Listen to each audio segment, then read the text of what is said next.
ఇవాళ భారతదేశంలో ఏ ముఖ్యమంత్రికి లేక ఏ ప్రజానాయకుడికి లేనంత ప్రజాదరణ జగన్మోహన్ రెడ్డి గారికి ఉంది.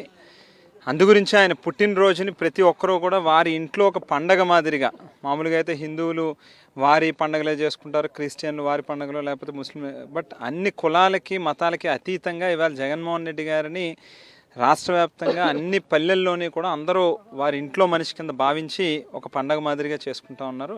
రేపటి రోజు జరగనున్నటువంటి పుట్టినరోజుకి మరి ఇప్పటికే మొదలవడం జరిగింది. అయితే మా కంటే వినయ్ తేజ మా సోదరుడు వైఎస్ఆర్ కాంగ్రెస్ పార్టీ తరఫున ఏ చిన్న కార్యక్రమం పిలిపించినా కూడా మరి వాటిని పూర్తిగా మీద వేసుకుని చేసేటటువంటి తేజ ఈవేళ జగనన్న మీద ఉన్నటువంటి ప్రేమ అభిమానం చాటుతూ ఏ మాదిరిగా అయితే గోదావరి పొంగుతుందో ఆ రకంగా మనసులో జగన్మోహన్ రెడ్డి గారి మీద పొంగేటటువంటి అభిమానాన్ని చూపిస్తూ గోదావరి అంత ప్రేమని చూపిస్తూ ఈవేళ దాదాపుగా 200 × 200 అడుగులు, దాదాపుగా 40,000 అడుగులతో ఉన్నటువంటి భారీ ఫ్లెక్సీని ఇక్కడ ఏర్పాటు చేసి తనకున్నటువంటి అభిమానాన్ని చాటడం జరుగుతూ ఉంది.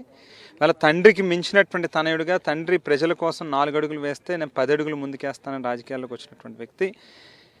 ఆవేళ ప్రతిపక్షంలో ఉన్నప్పుడు కానీ లేక అధికారంలో ఉన్నప్పుడు కానీ మళ్ళీ తిరిగి ఈవేళ ప్రతిపక్షంలో ఉన్నప్పుడు కానీ ఎప్పుడైనా సరే ప్రజల కోసమే పనిచేసేటటువంటి వ్యక్తిగా సంక్షేమం కానీ అభివృద్ధి కానీ లేక పరిపాలనాపరమైనటువంటి సంస్కరణలు కానీ అన్నిట్లోని కూడా తనకంటూ ఒక ముద్ర వేసుకున్నటువంటి నాయకుడు జగన్మోహన్ రెడ్డి గారు.